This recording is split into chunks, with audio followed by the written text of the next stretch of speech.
Salam sejahtera Malaysia, salam sejahtera tuan-tuan dan puan-puan semua. Hari ini Malaysia, rakyat Malaysia bakal digemparkan dengan berita tergempar mengejutkan panas hari ini berkaitan dengan isu-isu semasa politik di Malaysia, berkaitan dengan pendidikan, ekonomi dan segalanya ada di sini untuk semua isu-isu hangat di Malaysia. Mari kita menonton video hari ini, apa yang ada hari ini. Sila tekan butang subscribe, like dan share video ini. Jangan lupa tekan tombol lonceng untuk info-info yang lebih banyak daripada channel ini. Berita akan dimulakan beberapa saat lagi. Teruskan bersama di dalam channel ini untuk info yang lebih hangat di Malaysia, untuk semua rakyat Malaysia, untuk keluarga Malaysia. Mari kita menonton video ini. Selamat malam, salam sejahtera Malaysia. Yang pasti tergempar hari ini untuk rakyat Malaysia. Ini adalah berita paling tergempar untuk pengundi, penyokong, pengikut, konco-konco Pakatan Harapan dan juga pengikut Barisan Nasional. Sudah pasti pengerusi PH dan juga BN akan digegarkan dengan berita ini. Dipetik daripada agenda Daily, PRU15 Malaysia memilih. Kerjasama PH dan juga BN tidak akan stabilkan negara. Terus bergolak. Kenyataan daripada GPS. Gabungan Parti Sarawak GPS berpendirian. Langkah kerjasama Pakatan Harapan, PH dan juga Barisan Nasional tidak akan menamatkan kemelut politik negara selepas pilihan raya umum ke-15. Ketua Whip-nya Datuk Seri Fadilah Yusof mengulas spekulasi terbaru kemungkinan wujud rundingan rahsia antara Presiden UMNO Datuk Seri Ahmad Zahid Hamidi dengan Presiden PKR Datuk Seri Anwar Ibrahim yang menyifatkan ia tidak akan memberi kestabilan politik kepada negara. Pertama sekali, dalam Barisan Nasional itu sendiri, ada yang menyokong dan ada yang tidak menyokong kerjasama Barisan Nasional dan juga Pakatan Harapan. Ini sudah tentu mencetuskan ketidakstabilan sekali lagi, katanya dipetik daripada utusan Malaysia. Dalam pada itu, Fadilah yang juga calon Parlimen Petra Jaya menyeru pengundi memilih GPS demi kestabilan dan keutamaan Sarawak. Ketika ini ialah menentukan dasar di peringkat persekutuan, yaitu mewujudkan kerajaan yang stabil. Jika BN dan Pakatan Harapan bergabung, itu hak mereka. Keutamaan Sarawak sekarang ialah menentukan dasar di peringkat persekutuan, yaitu mewujudkan kerajaan stabil. GPS sahaja, jangan fikir yang lain. GPS yang akan dapat menstabilkan politik negara ketika ini, katanya. Baru-baru ini, isu kerjasama Anwar dengan Zahid yang dianggap mempunyai hubungan cikgu dan anak murid timbul semula menjelang PRU15 pada 19 November. Terdahulu, pengerusi Perikatan Nasional PN, Tan Sri Muhyiddin Yassin menimbulkan isu semula berhubung kerjasama sulit antara Anwar dan juga Zahid. Pada masa yang sama juga, Presiden PAS, Tan Sri Abdul Hadi pernah menyuarakan bahawa strategi berkenaan bertujuan untuk memudahkan proses penggabungan antara Barisan Nasional dan juga Pakatan Harapan untuk membentuk kerajaan persekutuan selepas pilihan raya umum ke-15.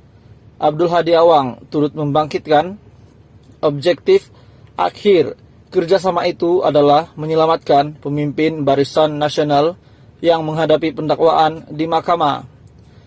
Hadi, Presiden PAS, telah membangkitkan objektif akhir kerjasama itu adalah untuk menyelamatkan pemimpin Barisan Nasional yang menghadapi pendakwaan di mahkamah. Sudah pasti kita melihat setelah Hadi membuat kenyataan seperti ini, objektif akhir untuk kerjasama antara PH dan BN adalah untuk menyelamatkan Zahid Hamidi sendiri dan beberapa pemimpin yang lain. Selamat pagi, salam sejahtera Malaysia, salam sejahtera tuan-tuan dan puan-puan.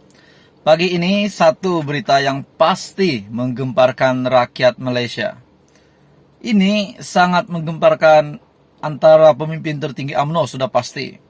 Ada yang kata Ismail Sabri dan Zahid Hamidi mungkir janji. Nah, berita hari ini daripada Agenda Daily.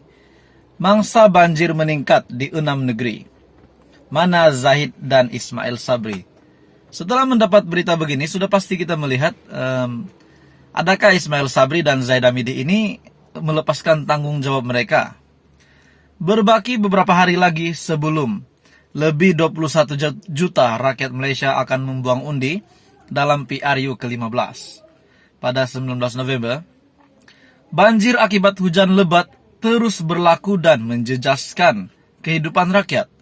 Terbaru, untuk pengetahuan tuan-tuan dan puan-puan semua, yang terbaru, sehingga jam 8 pagi pada Sabtu, Agensi Pengurusan Bencana Negara ataupun NADMA memaklumkan 6 negeri berdepan banjir dengan mangsa yang dipindahkan meningkat kepada 1.359 orang. Selangor, Pulau Pinang, Kedah, Melaka, Johor dan juga Kelantan telah membuka 23 pusat pemindahan sementara PPS bagi menempatkan mangsa banjir. Dalam kenyataan laman Facebook NADMA berkata, Selangor merekodkan jumlah yang tertinggi mangsa yang dipindahkan yaitu 903 orang. Diikuti Kedah 233, Pulau Pinang 75, Kelantan 62, Johor 57 dan Melaka 29. NADMA berkata seramai 217 keluarga dengan 903 mangsa membabitkan 2 daerah yaitu Kelang dan Kuala Selangor untuk Selangor dan beberapa di negeri yang lain. Susulan banjir ini, netizen tertanya-tanya. Ini yang patut Ismail Sabri dan Zahid Hamidi tahu. Netizen tertanya-tanya, di mana Presiden UMNO yang juga pengurusi Barisan Nasional Datuk Seri Ahmad Zahid Hamidi dan Perdana Menteri sementara Ismail Sabri Yaakob antara pemimpin ataupun memang pemimpin yang tertinggi pada ketika ini di Malaysia. Ini karena Zahid sebelum ini mendakwa UMNO sanggup meredah banjir untuk berkempen dalam PRU 15. Namun, mereka tidak bergerak sama sekali dengan beberapa negeri yang sudah dilanda banjir. Demikian juga Ismail Sabri yang sudah membubarkan Parlimen ke-14.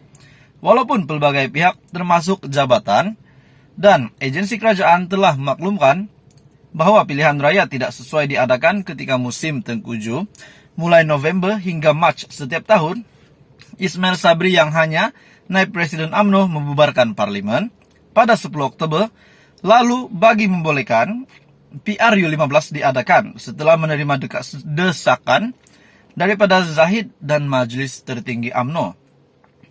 Susulan itu, Suruhanjaya Pilihan Raya menetapkan 15 November sebagai hari pengundian awal dan juga 19 November hari pengundian. Jadi tuan-tuan dan puan, hampir 21 juta rakyat Malaysia akan membuang undi pada 19 November.